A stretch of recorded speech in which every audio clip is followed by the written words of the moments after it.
Hey, me Matt here. So I'm just basically probably going to jump around these subjects because they've been weighing on my mind. Um, there's been a lot of talk about Daniel Bryan. I personally,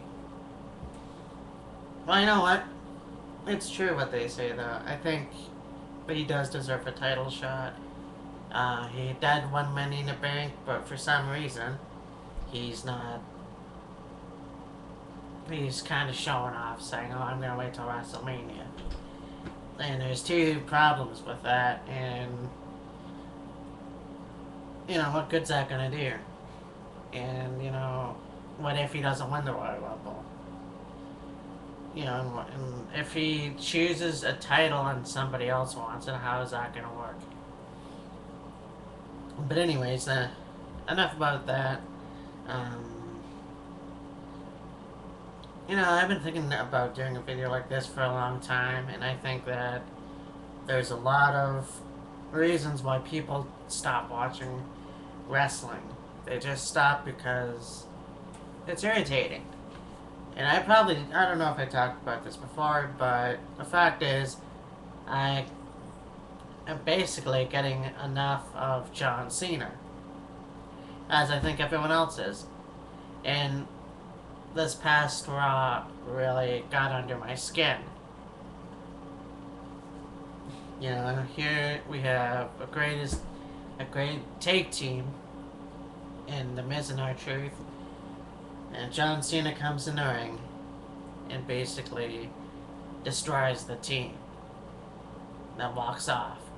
And I actually thought about it after I did the video, and maybe he was pouting because he got booed in Madison Square Garden. No, he just got booed because he sucks. Um, I mean, also, I think people don't like the fact that, he's being pushed for so long. 7 years of him. You know, there was a lot of wrestlers that actually did get pushed a lot, like Bret Hart and Shawn Michaels and Triple H, but those people were interesting. They didn't try to be the goody two shoes person uh, that they were. That they made it interesting. They actually had a personality. John Cena doesn't have a personality anymore. He has not a personality in a long time since he's been face. And for some reason, I think that he thinks that he's the leader of the whole fucking roster. Like and it is true when they say, yeah, John Cena is the new Millennium Hulk Hogan. Okay, maybe that's true.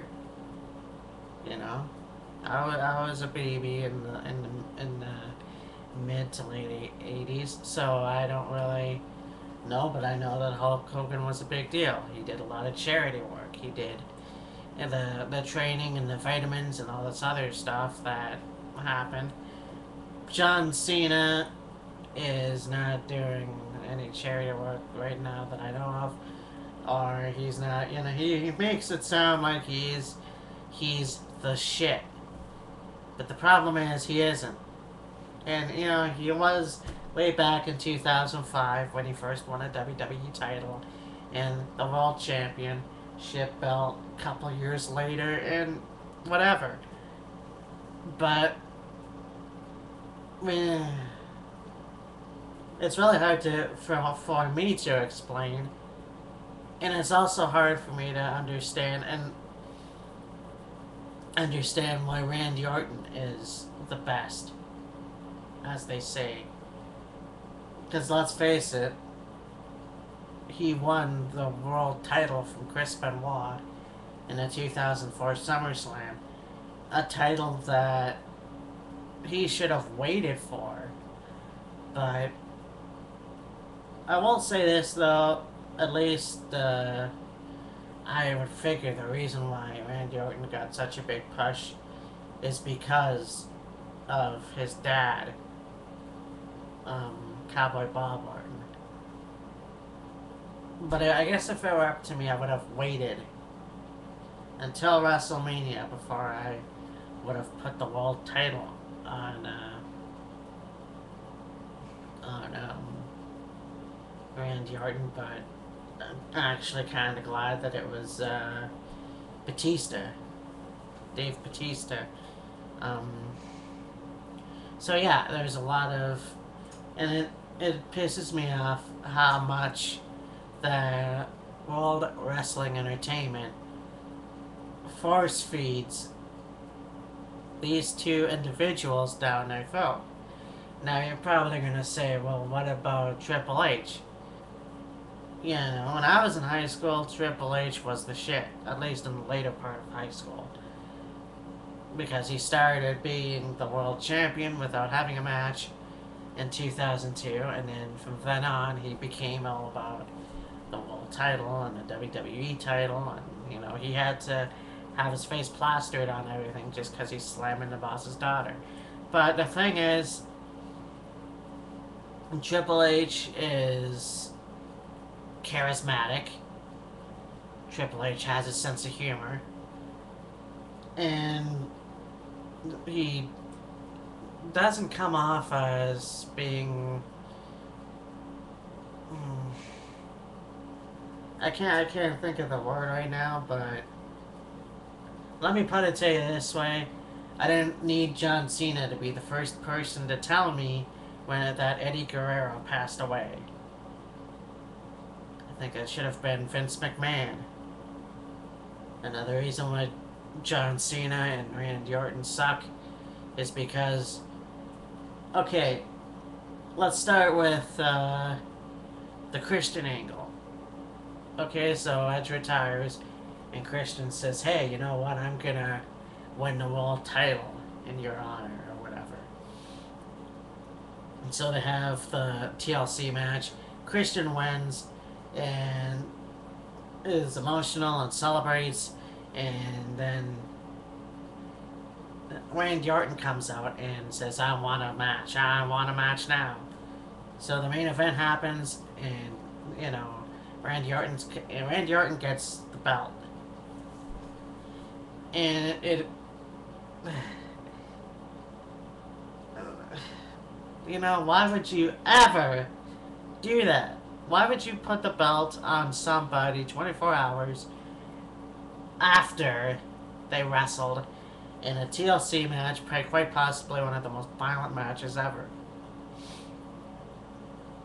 And, I mean, I did look at the website, and it did say that Randy Orton was unhappy that he got traded to SmackDown, so Triple H suggested that he be the world champion. So in that way, Triple H could blow it on his ass.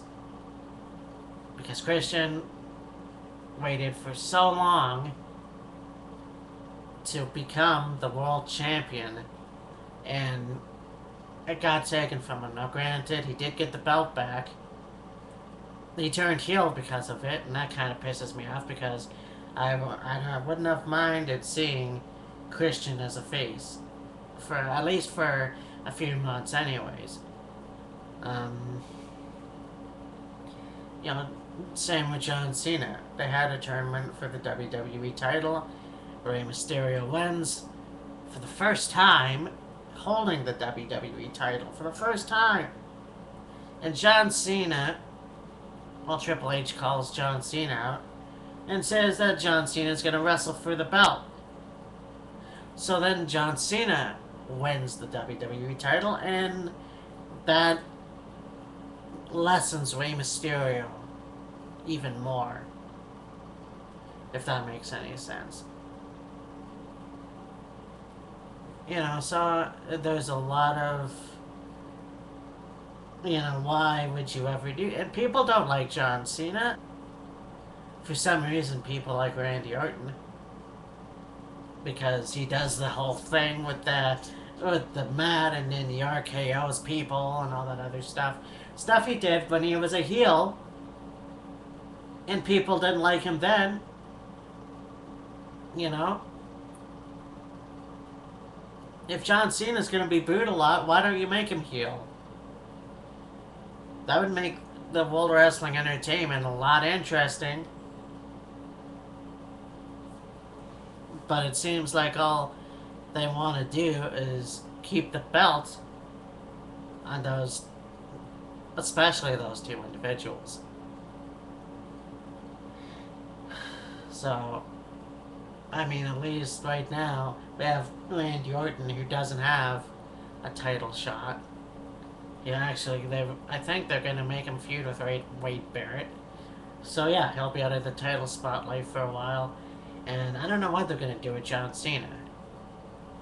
But when I saw the end of Raw on Monday, deleting one of the biggest tag teams you ever had. Anyways, talk to you later. Bye.